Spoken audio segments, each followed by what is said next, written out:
The National Museum of African American History and Culture puts forth an anti-racist display that sounds kind of like white supremacy. Ilhan Omar complains that everyone is a racist, and President Trump changes his campaign manager. I'm Ben Shapiro. This is The Ben Shapiro Show.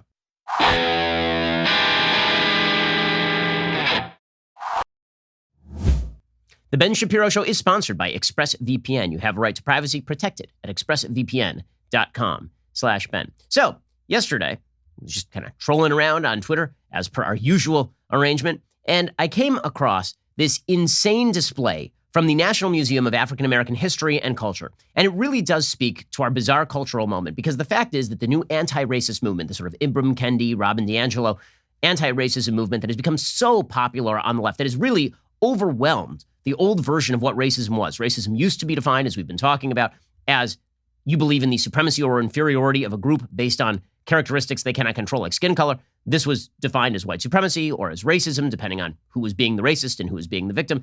Well, that has now been changed to the entire system is racist, and if you are complicit in any system that produces inequality, then you are part of the problem and you are a racist. And to be anti-racist, you have to fight the system. Well, this sort of idea has now been promulgated with your taxpayer dollars at the National Museum of African American History and Culture, a project of the Smithsonian Institution. And I want to go through the display that they put forth, because not only is it hideous and horrifying, it's overtly racist against Black Americans. I mean, that is what it is. It's incredible. It's incredible. Like, you cannot distinguish the verbiage on this poster from anything David Duke would say. It's impossible to actually tell the difference, because in the end, what it suggests is that all the hallmarks that make a person or culture or a civilization successful are white things. Right? David Duke would say this in order to tout white people. The National Museum of African American History and Culture is saying this in order to downgrade the quote-unquote standards of success.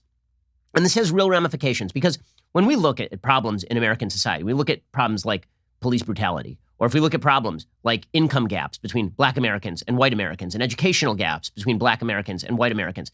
These are specific problems with specific solutions. Right? There are things we can do about some of these things. There are things we can't do about some of these things. But if politics is the solutions business, right? Politics is the place you're supposed to go to discuss a problem and then come up with an answer. That is the goal of politics, is solution making. But our politics these days has become more about feelings. I've said before on this show, I've talked about this, that when my wife and I first got married, right, when you first get married, there are always some bumps that you have to iron out. Thank God my wife and I have an incredible marriage. We've been married 12 years now with 3 kids. Very happy. But at the very beginning, there's a sort of situation that would continually arise. And the situation was, my wife would come to me with a problem. And I, being a doting husband, would say, okay, let's talk about the solution. And she'd get upset, because it turns out that what she didn't want was the solution. What she actually wanted was for me to just hear her feelings, right? She wanted me to show that I cared about her experiences. And this made no sense to me, because I am a solutions-oriented person. And so I literally had to say to her, sweetheart, I need you to tell me upfront in the conversation whether this is a conversation where you just want me to show sympathy, or is this I'm kind of a robot this way, or is this a conversation where you want me to provide a solution?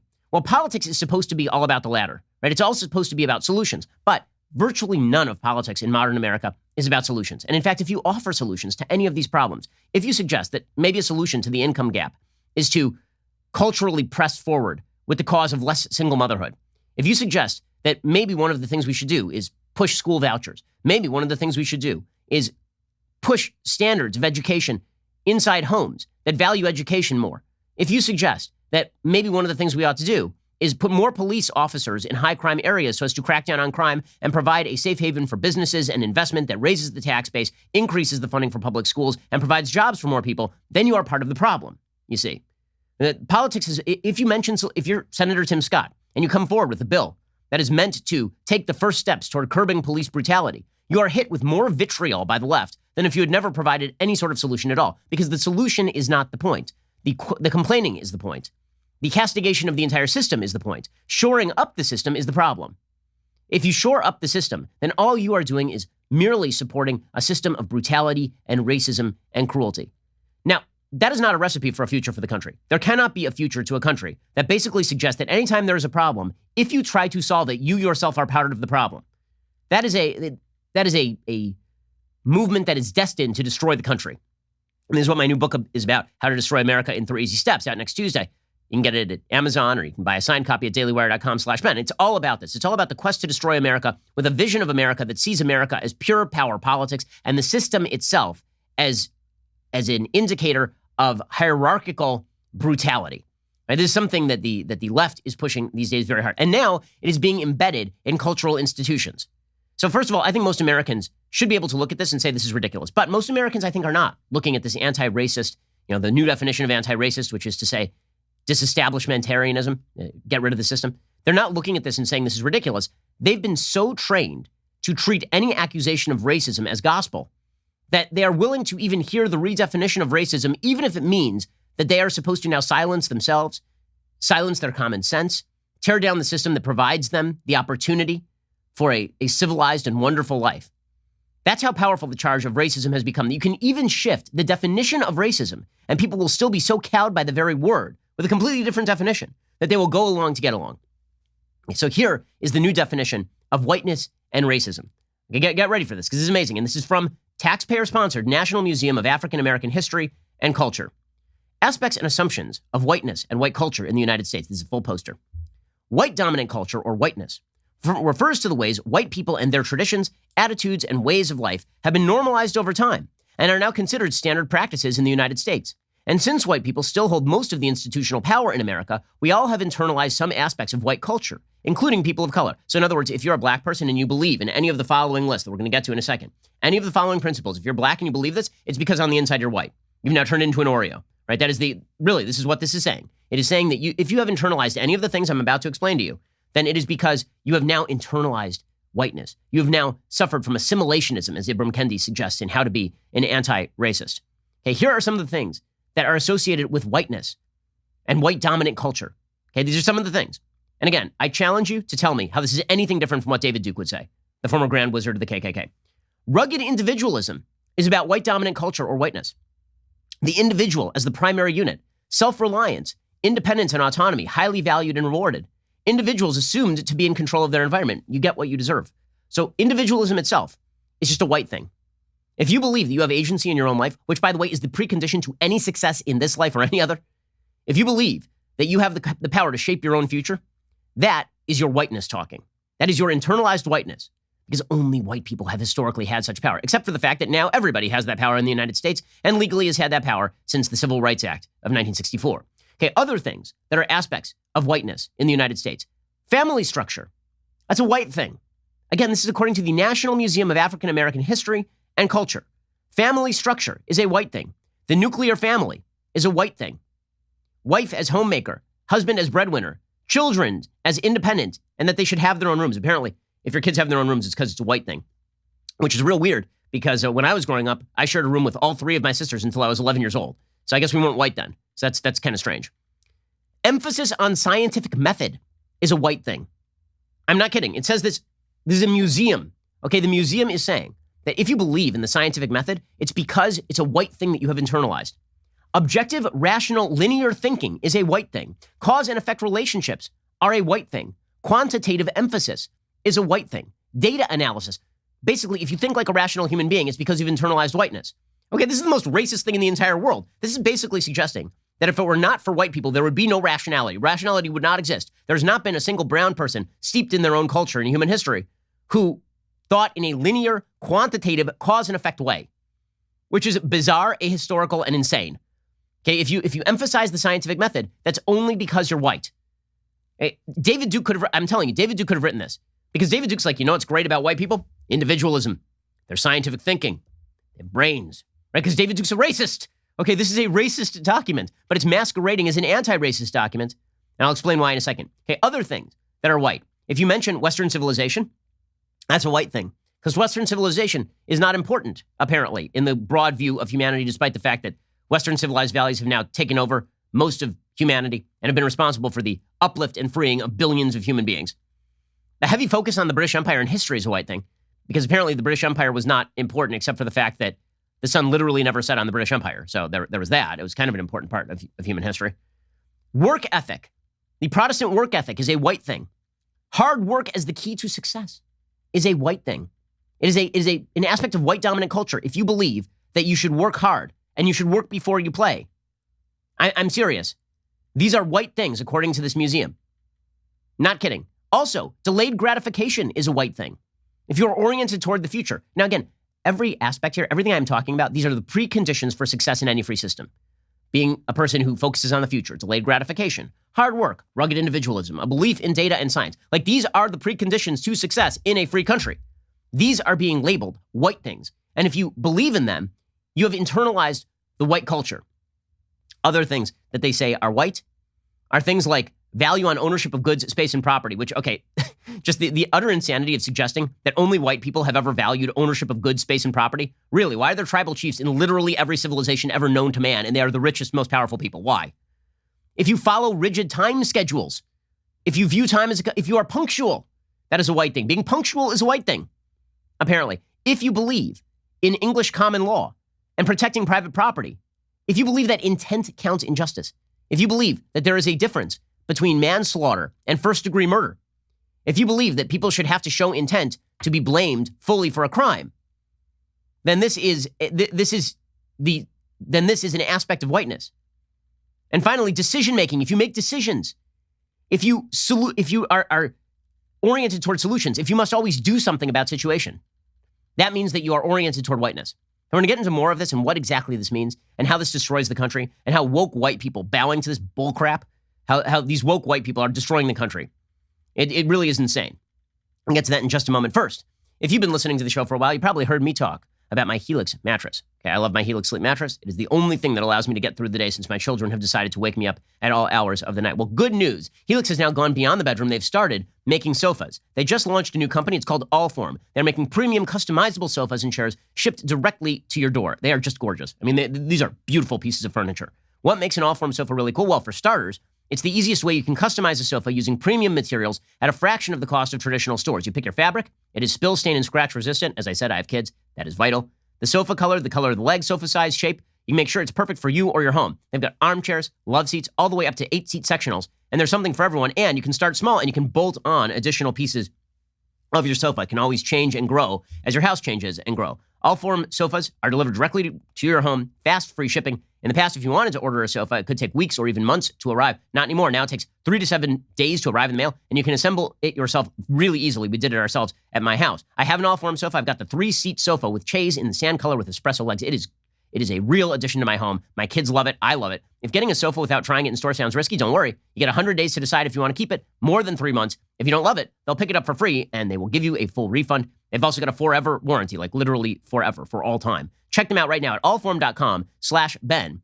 And they're offering 20% off all orders. That's a great deal. Allform.com/Ben. Again, allform.com/Ben for 20% off. I promise you, you're going to love it, the sofa. It is just fantastic. Okay, so what the hell is all of this about? Right? What in the world are people doing here?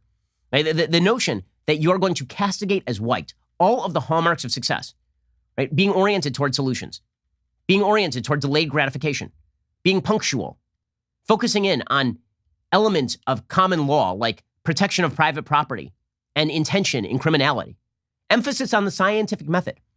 What good, how is that helping the world to label all of that stuff white?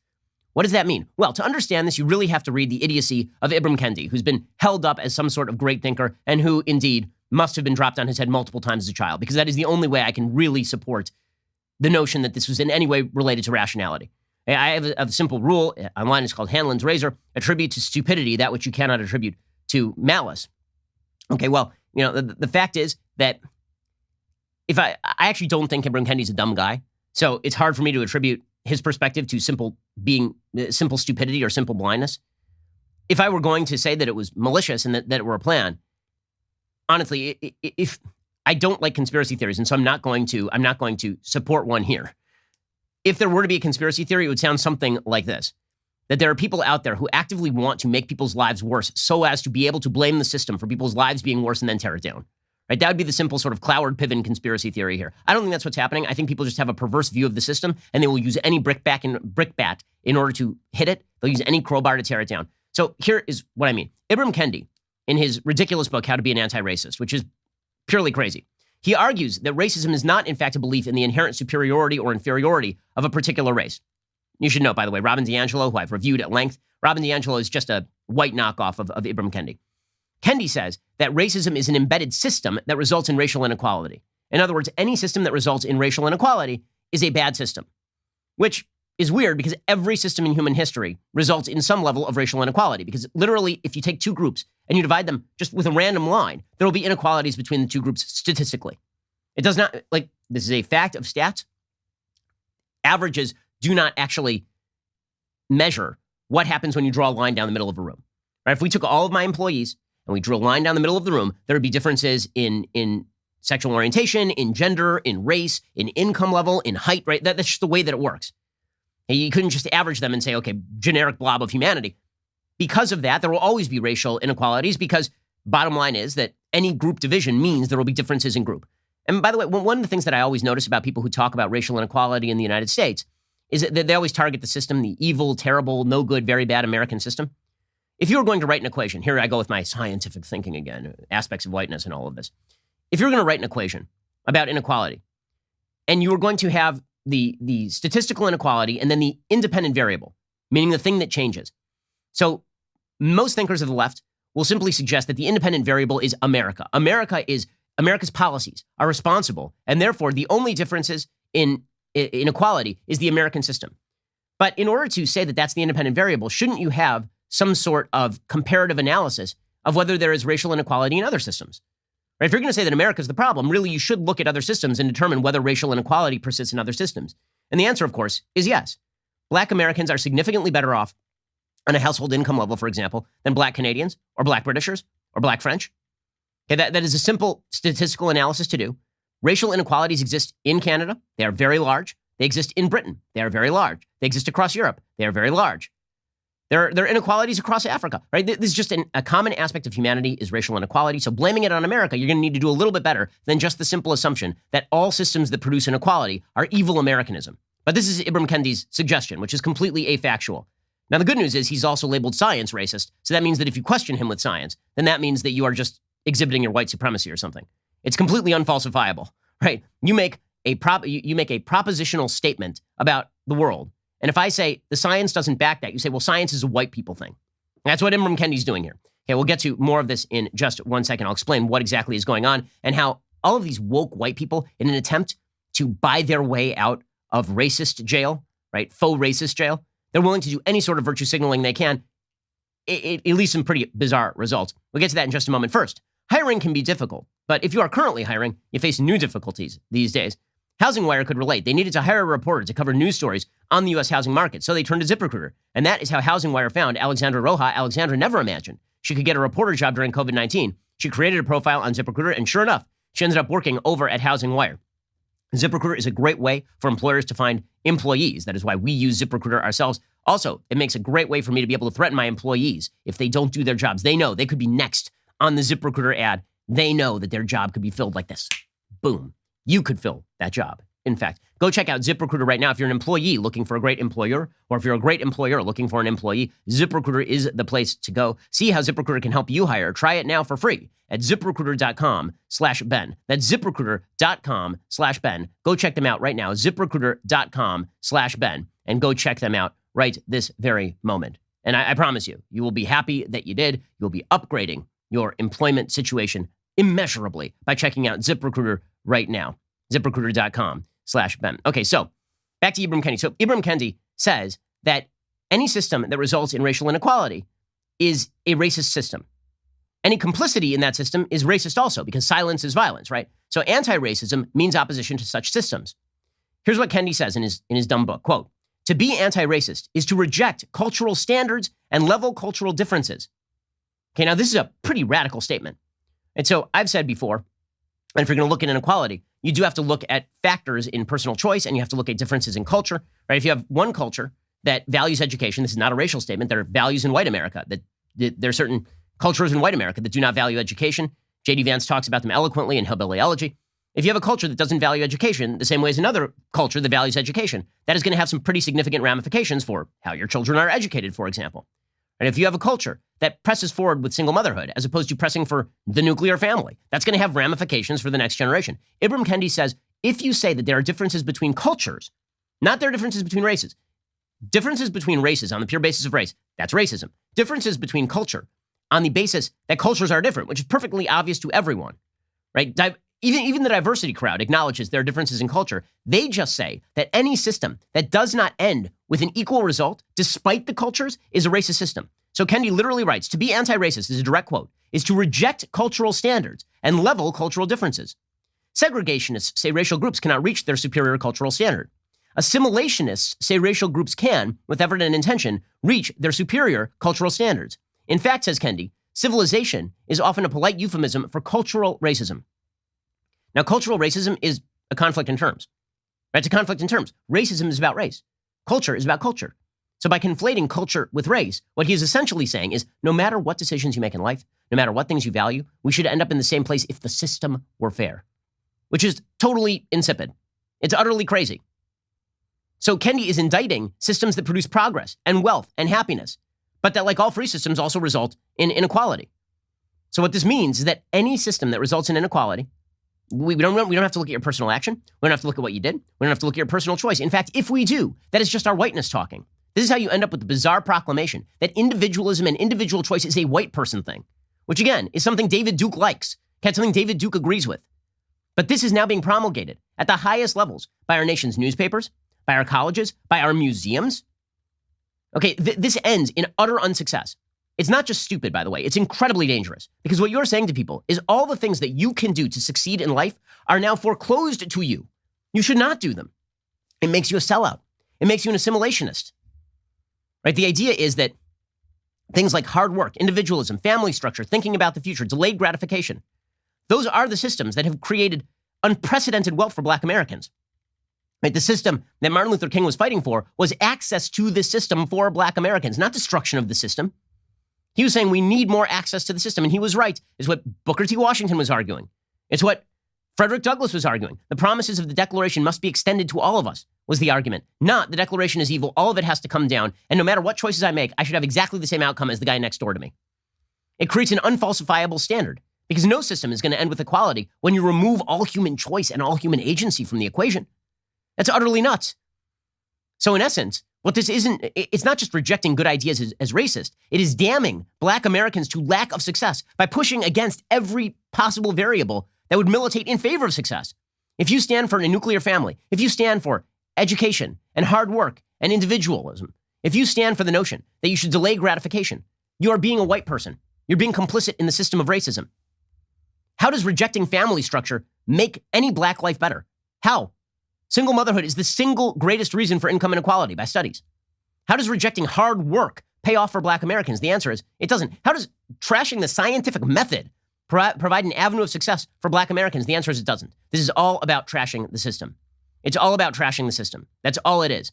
And the sad part is that white people are going along with it simply because they are so afraid that somebody is going to shout at them racist with no basis whatsoever. That's how powerful the charge has become. You can completely shift what racist means and shout the same word, and people will still react by saying, okay, what do I have to do to make you stop calling me that? And that's what we are seeing right now. I'm going to read you a piece from the Washington Post in just a second that is all about this bizarre situation. And it is crazy. It's crazy. We're going to get to it in just a moment. First, we're home a little bit more than usual these days. It is still hard to keep a close eye on things. I know around my neighborhood, there's been a spate of people robbing mailboxes. Well, one way that this can stop is if you get Ring devices. You can tell what's happening outside your home. Ring is on a mission to make neighborhoods safer. Their home security products are designed to give you peace of mind around the clock. From video doorbells and security cameras to smart security lighting and alarm systems, Ring has everything you need to make sure your family and belongings are safe and secure anytime, anywhere. With the all-new Ring Video Doorbell 3, you can keep an even closer eye on things than ever before. Ring will give you protection at every corner. Video doorbells that let you answer the door and check in on your home anytime. You can keep an eye on your doorstep or speak to delivery people when you can't come to the door. With outdoor security cameras, you can check in on every part of your house and never miss a moment. Smart lighting will brighten up blind spots, make sure you always come home to that brightly lit house. I rely on Ring systems to keep my family safe, and you know if I do, you should too, because I'm deeply concerned with my own family safety. We've had threats before, and Ring helps us out with all that sort of stuff. Get a special offer on the Ring Welcome Kit when you go to ring.com/Ben. That welcome kit includes the Ring Video Doorbell 3 and the Chime Pro. It's what you need to start building custom security for your home today. Just go to ring.com/Ben. Again, that is ring.com/Ben. Underlying all of this, by the way, underlying all the faux sympathy from the white woke liberals on this sort of stuff is a really racist perception of Black Americans, that Black Americans cannot succeed. Right? Ibram Kendi in his book, when he talks about this sort of stuff, Ibram Kendi makes the distinction between what he calls the segregationists and the assimilationists. Assimilationists are people who say, if you work hard within the system, you will succeed, which is true. And the segregationists are the people who say, no matter how hard you work within the system, you cannot succeed. The only thing that separates the segregationists from Ibram Kendi is he wants to destroy the system. Well, there are a lot of white woke liberals who actually have this bizarre vision of black Americans that they cannot succeed within the system. For some reason, they think that all black Americans are living in abject poverty in the United States when they are not. The typical black family in the United States is not living in abject poverty. The median household income for black Americans is nearly $60,000 a year. That is not the poverty line. Okay, the vast majority of black Americans are middle class or above. Okay, they are not living in abject poverty. But again, this image has been promulgated by the media. It's been promulgated by the left that everybody who is black in America is living in squalor. And it's just not true. Okay, but what this generates, the charge of racism is so powerful in American life because, of course, there were a lot of racists in American history. And because America did have an embedded racist system of segregation and Jim Crow. Because of all of that, the charge holds power even if you are now lying about the charge. And so this has driven white people to new depths of insanity. There's a piece over at the Washington Post today that is just crazy. It's called Stumbling Toward Wokeness. After George Floyd's death, she wanted to be anti-racist. But what would that mean exactly? It's the profile of a woman named Christine Tell by Robert Samuels. Okay, and it's all about this white woke lady in Tulsa trying to figure out her own whiteness. The text messages were flying into Christine Tell's cell phone. They were coming from a group of friends who taught with her at a preschool inside the Methodist chapel near the green fields of the University of Tulsa. A woman on our Facebook post is claiming we are a whites-only school, one woman wrote about the interaction on Facebook. Someone tell me what I'm missing. When Tell looked at the post, she knew exactly what was missing. Photos of black and brown students. All of the smiling children featured on the school's post were white, which the teachers insisted was a coincidence. So far from the truth, one responded, noting some of the children in the post were Hispanic. This pisses me off, said another. Dumb, said a third. Tell tried to figure out a right way to contribute to the conversation. Ever since she watched a video of a police officer digging his knee into the neck of George Floyd, she had pledged to become a better white person. By the way, one of the actual reason why this particular school had pictures of white kids is because they were able to reach the parents to ask for permission. It seriously says this right in the article. Okay, the craziest part of this article, and it really is indicative of what the anti-racist movement wants from white woke liberals, is shut up and repeat what we tell you. Don't think for yourself. Don't really try to figure out what you can do. Pay Robin DiAngelo $10,000 to come to your business and yell at you. Listen to what Ibram Kendi tells you are the systems of oppression, and then dismantle those systems of oppression by shutting the hell up. Right? That's what the goal is here. To confuse people so much about what is racist and what is not racist that you can do nothing. There are no solutions. The purpose, the feature, it's not a bug. The feature of this system is there are no solutions. It's a bug if you provide a solution. Because once you've provided a solution, you're shoring up the system. The feature is making you feel bad about yourself because any solution you provide is going to be insanely and incessantly racist. So here's the best part of the article. So Christine Tell and a woman named Cody, who's an administrator at the preschool, got together to discuss diversity. They were joined at their preschool by another good friend and teacher named Katie Columbin.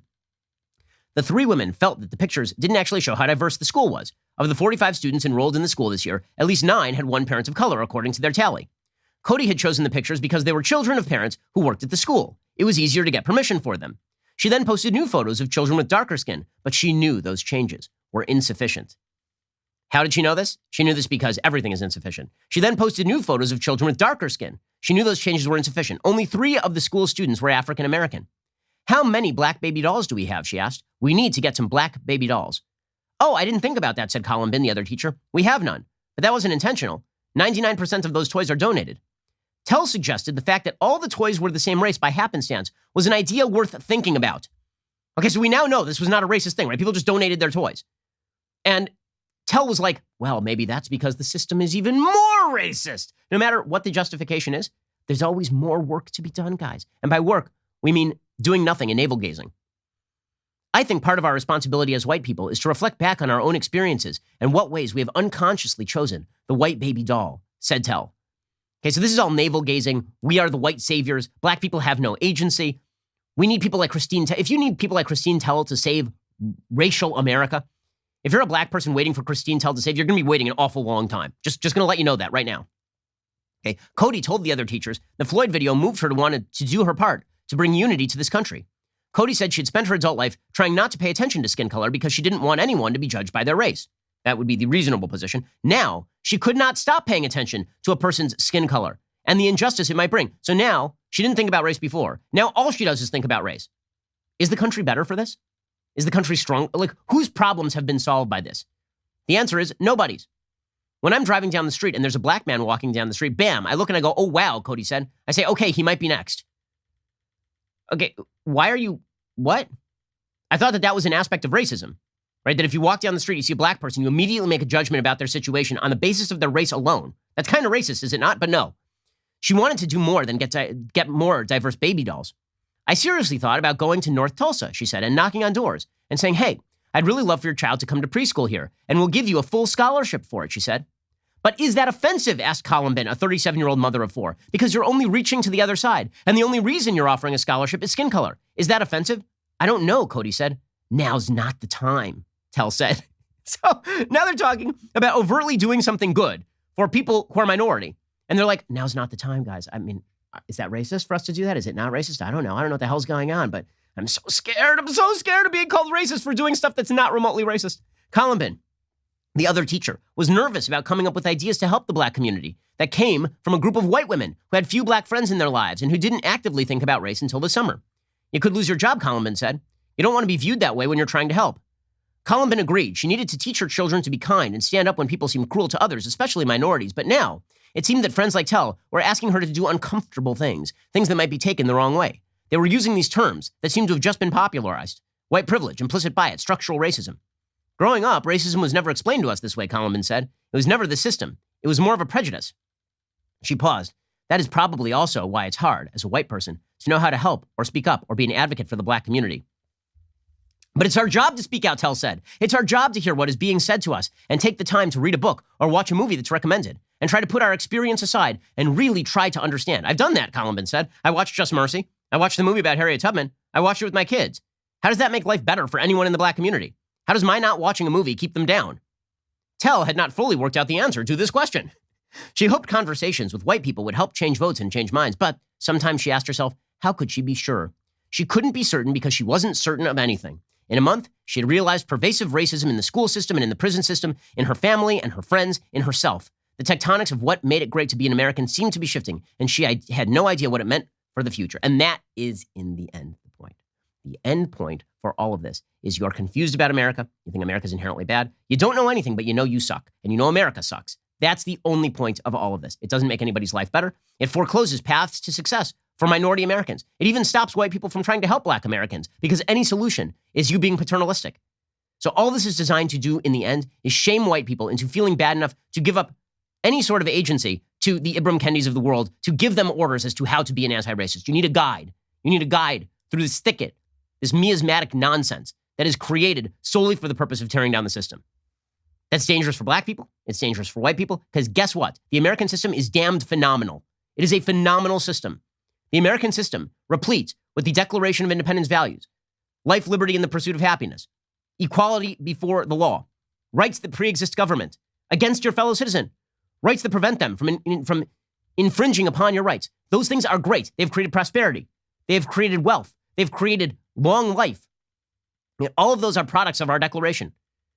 The notion that you have to tear down the Declaration in order to achieve something better, and that in any system, aspects of success like the scientific method, that is tied to subjugation.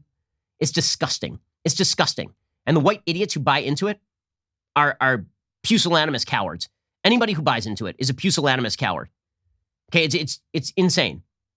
I relegate the pusillanimous cowardice to the white people because the white people are the ones who are being called racist. Right? That's the way that this works.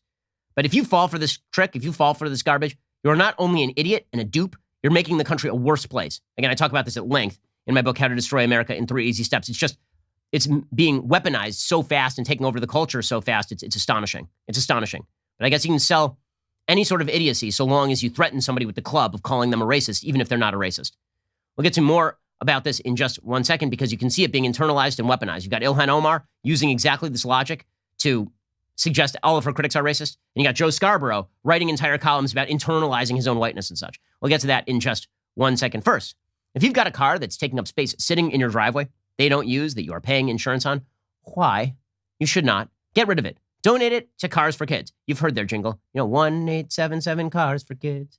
KARS, Cars for Kids. Right now it's stuck in your head forever. And it will be stuck in your head forever until you donate your car for the children. Cars for Kids makes the process of donating your car quick and easy. You get a tax deduction and a vacation voucher. It takes just about 2 minutes. They handle all the details, all the paperwork, All you need to do is schedule a pickup and sign the title. Pickups are contact-free. You just leave your signed title with your keys in the car to avoid all of the unnecessary contact. The Cars for Kids driver conveniently picks up your car while maintaining a safe distance. Your car donation, it's fast, it's free, picked up within 24 hours, often even the same day. And Cars for Kids will take your car even if it is not running. Again, tax deductible. And as a special thank you for donating your car, Cars for Kids will give you a vacation voucher good for a 3-day, 2-night hotel stay, which is really awesome. So you're doing something great and you're getting something out of it. Doesn't get better than that. With Cars for Kids, you get professional service, convenient pickup, maximum tax deduction, a vacation voucher, and a good deed. Donate today at carsforkids.org/Ben. That's cars with a K, K-A-R-S, the number 4, kids.org/Ben. They'll give you the donation experience you deserve. Carsforkids.org/Ben. Remember, that song will haunt you the rest of your days unless you check out carsforkids.org. K-A-R-S, Cars for Kids. Go check them out right now. carsforkids.org/Ben. Alrighty, we're going to get to the speed with which this hideous idiocy is taking over the country. We'll get to that in just 1 second. First, as I've been mentioning all throughout the show, my new book, How to Destroy America in 3 Easy Steps. It goes on sale Tuesday, July 21st, 6 p.m. Eastern, 3 p.m. Pacific. We will be doing a virtual live signing event on the day of release. With your purchase of a signed copy, you can write in a question which may be read and answered as I sign your book live on the air. You can pre-order your signed copy and write in your question at dailywire.com/Ben. As I've been talking about, the book covers these fundamentally different visions of America. One vision is unifying: the Declaration of Independence, the Constitution of the United States, a culture of right, a history of greatness.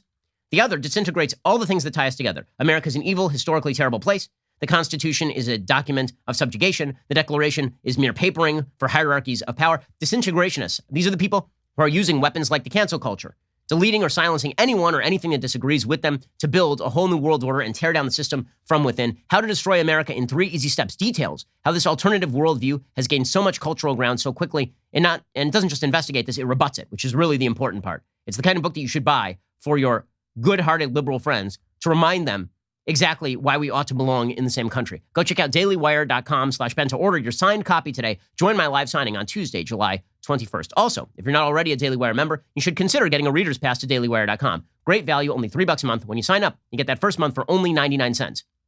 You also get access to our mobile app, articles ad-free, access to exclusive editorials like the new one that I've put out specifically today on all of this nonsense, this National Museum of African American History and Culture idiocy. I put out an entire column on it today, but you can only see it if you have a reader's pass. If you haven't checked out the reader's pass already, head on over to dailywire.com and sign up for just $1. You're listening to the largest, fastest growing conservative podcast and radio show in the nation.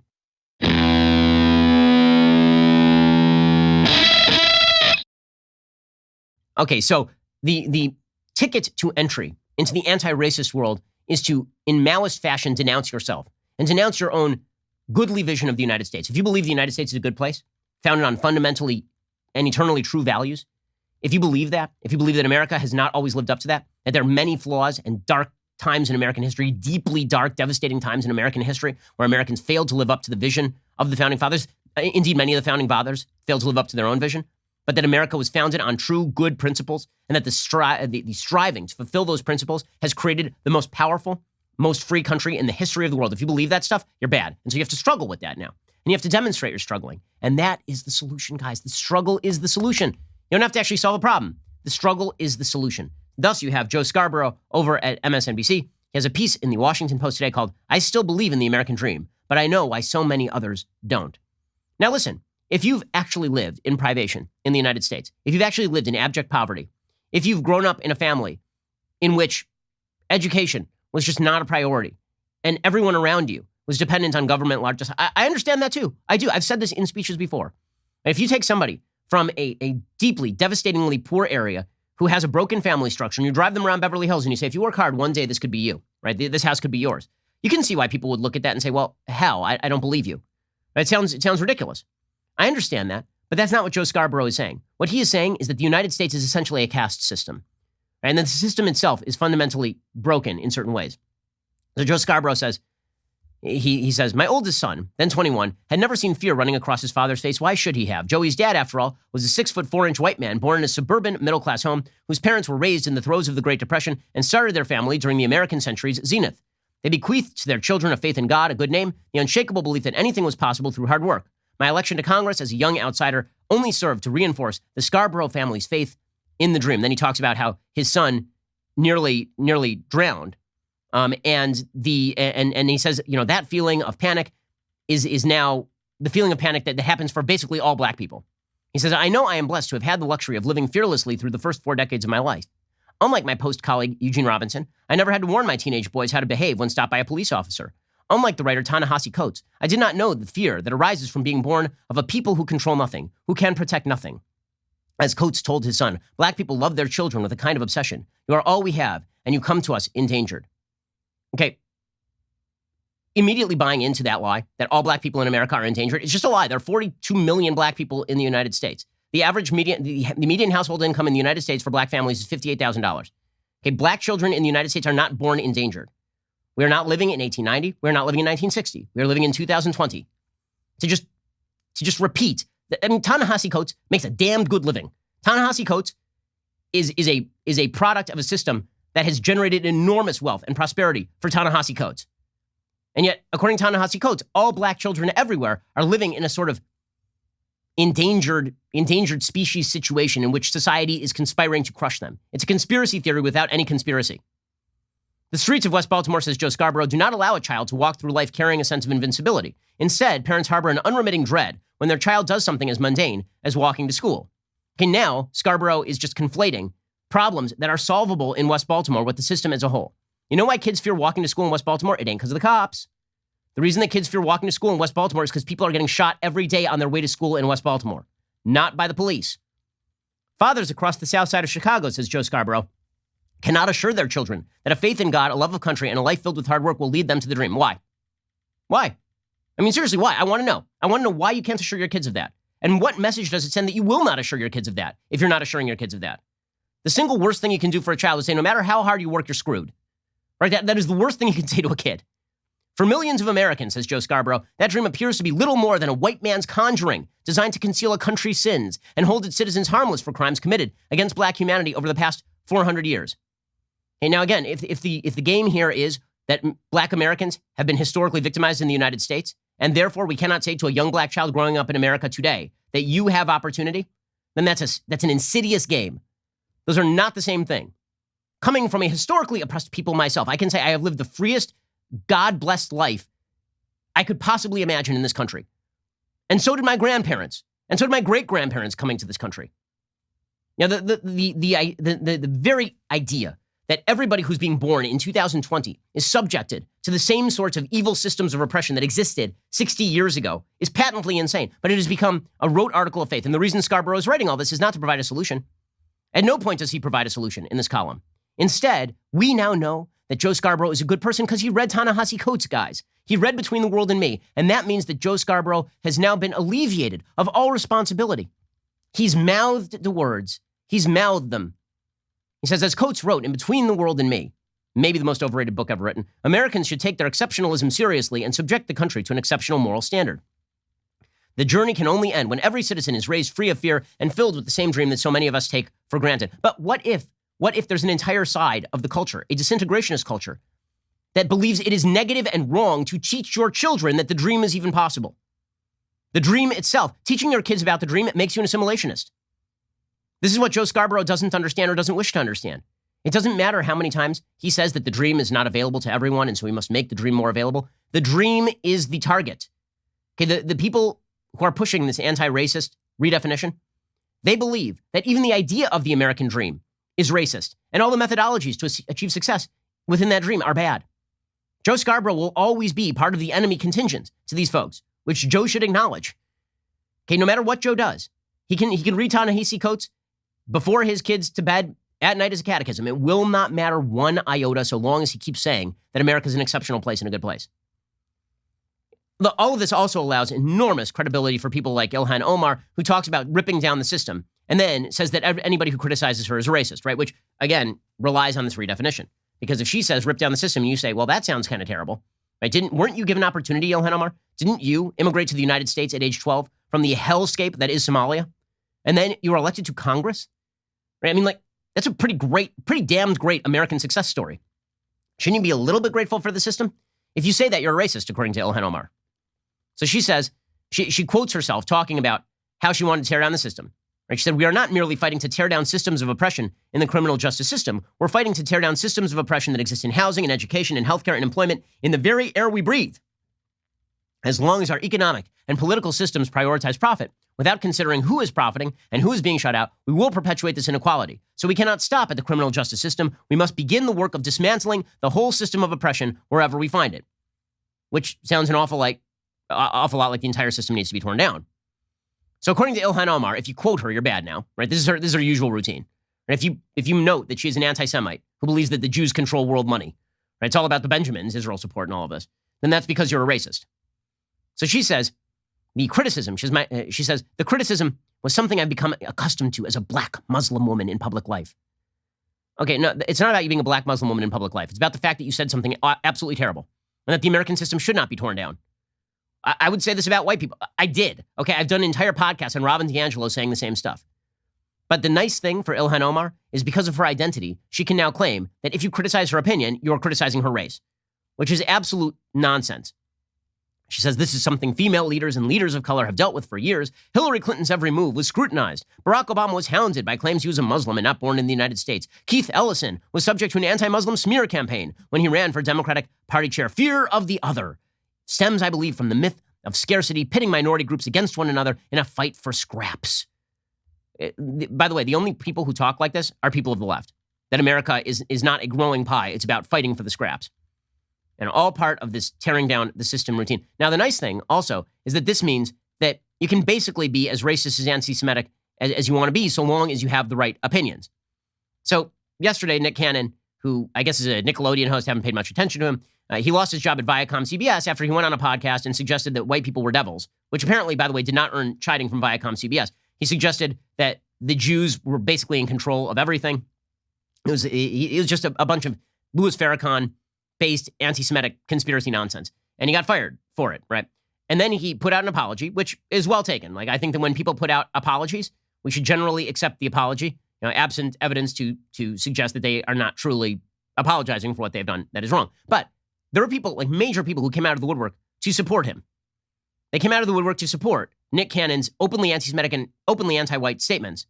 In fact, Charlemagne the God, right, went on his podcast and he suggested that Nick Cannon's firing shows that the Jews have the power, right? He'll get away with it, right? The bottom line is Nick Cannon will get his job back, right? Charlemagne the God doing this, like, it's amazing. It's amazing. Imagine if white people came out defending, like, the anti-Semitic conspiracy theorizing of David Duke. Okay, they would be correctly thrown out of Congress, right? I mean, if you even express sentiments approaching that, like Steve King did in Iowa, many of us max out to your opponent. And when I say many of us, I mean I led the way on that one, right? Charlemagne the God is out there openly defending Nick Cannon. P. Diddy offered him a job. Here was Charlemagne the God defending Nick Cannon by saying, he said that the Jews have all the power. Him being fired shows the Jews have all the power. So when does Charlemagne the God actually have to answer for this bit of anti-Semitism? Listen, Nick is my guy. I hate it had to be him, but that's what you can do when you have the power. And if it's one thing Jewish people have showed us is they have the power. I can't wait until the day black people are able to fire people for saying things about us that we deem racist. We can barely get cops fired for actually killing us. They fired Nick for referencing a theory written by a psychologist, on racism. Also, though, if you're going to have that conversation, have it with a Jewish scholar. Have it with a rabbi. Have it with someone from that community, so anything you say that's not accurate, they can correct you. Okay, that's insane. Okay, so Charlemagne the God openly saying it's because the Jews have the power. Well, the beautiful thing about conspiracy theories is because they are unfalsifiable, you can say pretty much anything, right? The Jews are evil and have all the power. You get fired because that's a bad thing to say. And then the comeback is because the Jews have all the power. P. Diddy comes out and he says, Nick Cannon, come home to Revolt TV. Truly black-owned. We got your back and love you and what you have done for the culture. We are for our people first. For us, by us, let's go. We are for our people first. For us, by us, let's go. Mm-hmm. But remember, that's not racist. True racism is just standing up for a free system in which everybody has opportunity. That's true racism. Okay, it's time for a quick thing that I like. We have reached that point. Brought to you by the Benham Brothers. Learn how to own a business without it owning you. Get a 15% discount right now on the Benham Brothers new course, Expert Ownership, at benhambrothers.com/talent. Again, that's benhambrothers.com/talent. Go check out the Benham Brothers new course, Expert Ownership, at benhambrothers.com/talent. Okay, time for a quick thing that I like, which we haven't done in quite a while. So I mentioned briefly on the show yesterday, the movie Mr. Jones. I frankly could not believe that this movie was made. So the movie is about Gareth Jones. Gareth Jones was the journalist who first reported on the Holodomor, the murder and the starvation of millions of Ukrainian farmers during the 5-year plan of Joseph Stalin that was intended to industrialize the Soviet Union by basically depriving everybody of grain in Ukraine and starving them to death. It resulted in literal cannibalism. I mean, people eating their family and friends because they had no food. It resulted in mass starvation. It resulted in millions of people dying. It was horrifying. Okay, so this movie is not just about Gareth Jones reporting on it and the evils of the Soviet Union. It's also about the evils of the New York Times, because Walter Duranty was the Pulitzer Prize-winning reporter, the fiction-writing Pulitzer Prize-winning reporter. Yes, nothing has changed much.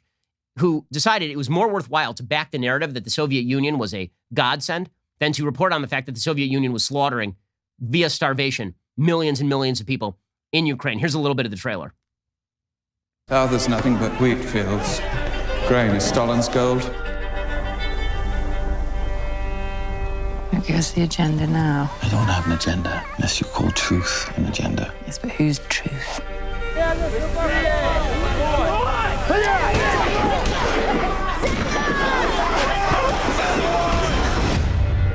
What will you do when the others come forward? What's being done here will transform mankind. We can still do something. We cannot let Stalin get away with this. What do you expect me to do exactly?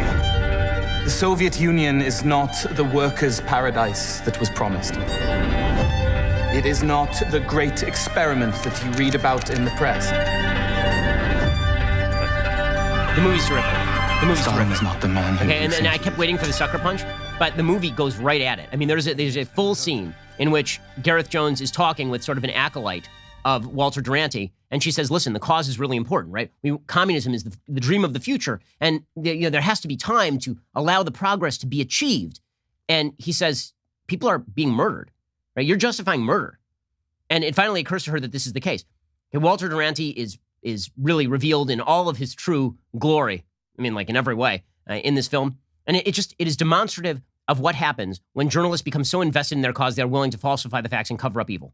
And this is, unfortunately, that has not changed, not one iota. One of the modern movements that we are watching in journalism right now is the attempt to not prioritize truth, but to prioritize my truth. There's a scene in this film where Gareth Jones, the character, where he is talking about the importance of journalism. And he says, journalism is the quest for the truth. And the person he's talking to says, well, there are many facets of truth. He says, no, there's just like objective fact, and then there's a lot of opinion, which is something I've said myself. And that's the perspective of the film, which is what makes it a great film, right? Because the fact is that when journalists become so invested in the cause that they have decided to ignore all countervailing evidence, they're no longer journalists, they are now activists. This is what's happening over at the New York Times, where the woke now run the place, where the quest for truth has become completely secondary to the idea that they are the repositories of all knowledge and all orthodoxy, and they're cramming it down from above. It has not changed one iota. This has not changed one iota. From Walter Duranty to Nicole Hannah-Jones, when the narrative matters more than the facts, ugly things emerge. And Nicole Hannah-Jones just won a Pulitzer Prize, just like Walter Duranty, for writing a bit of fiction. Walter Duranty won a Pulitzer Prize for suggesting that Stalin's Russia was the greatest place on earth and that Ukraine was Disneyland. Nicole Hannah-Jones just won a Pulitzer Prize for suggesting that America is a repository of all evil, was founded and steeped in evil, that the true founding of America was 1619, not 1776. She wrote it in her own fact-challenged manner. She is, by the way, a conspiracy theorist on a variety of topics. Doesn't matter. The narrative above all. Wesley Lowery, the former Washington Post reporter, has basically decided that it's time to ditch all notions of objective journalism, that what we need more is more of the Nicole Hannah-Jones style of journalism. We need more opinion journalism, but they won't label it opinion journalism. They will just label it morally right journalism. See, the difference between what we do here at Daily Wire and what they do over at the New York Times now, or what they are doing in the Wesley Lowery world, is that I will openly tell you my assumptions, I will openly tell you my political point of view, and I will tell you that if you want to form your own viewpoint, you should listen to my show, and then you should go listen to Pod Save America, you should read Daily Wire, and then you should go read Huffington Post. You should read a variety of viewpoints and then come away with your own perspective on the issue. You shouldn't just swallow everything hook, line, and sinker, because I'm overt about my own biases. What the sort of moral betters in journalism say is there is no countervailing point of view that is worth discussing. They will openly say this. They will say we can't have false balance in which our views are pitted against other views because our views are so eminently right. Our views are so eminently true. The narrative is just that important. And so we can't allow a countervailing narrative to get out there. And so they will ignore information. They will falsify information. This is the world of journalism that exists in the here and now. That doesn't mean there aren't good journalists at these institutions. There are. There are good journalists at the Washington Post. There are good journalists over at the New York Times. It means the institutions have decided as institutions to go back to the bad old days of Walter Duranty and to reward the people who openly acknowledge what they're doing. At least Walter Duranty was lying to his superiors. I mean, Walter Duranty was just telling his superiors stuff that wasn't true. I don't think anybody at the New York Times is lying to their superiors. I think they're just badgering their superiors. The editors of the New York Times are not in control of the New York Times. Pinch Sulzberger is not in control of the New York Times. Nicole Hannah-Jones is in charge of the New York Times. So if you worry about the future of journalism, if you worry about the idea that the narrative ought to trump the facts, and if you worry that the woke are so invested in the narrative they can't give you the truth, you should check out the movie Mr. Jones. It is excellent. Excellent film. By the way, I will note that it is amusing to me that it only took like 70 years after Stalin died for people in Hollywood to start recognizing Stalin was a bad man. There have been a couple movies made in the last 3 years recognizing that Stalinism was actually quite evil. It only took them like 70 years on that one. So I'm glad that they finally came around in Hollywood to the perspective that Stalin was indeed one of history's great monsters. Alrighty, we'll be back here later today with 2 additional hours of content. In the meantime, go pre-order a copy of my book, How to Destroy America in 3 Easy Steps, or we'll see you here tomorrow. I'm Ben Shapiro. This is The Ben Shapiro Show.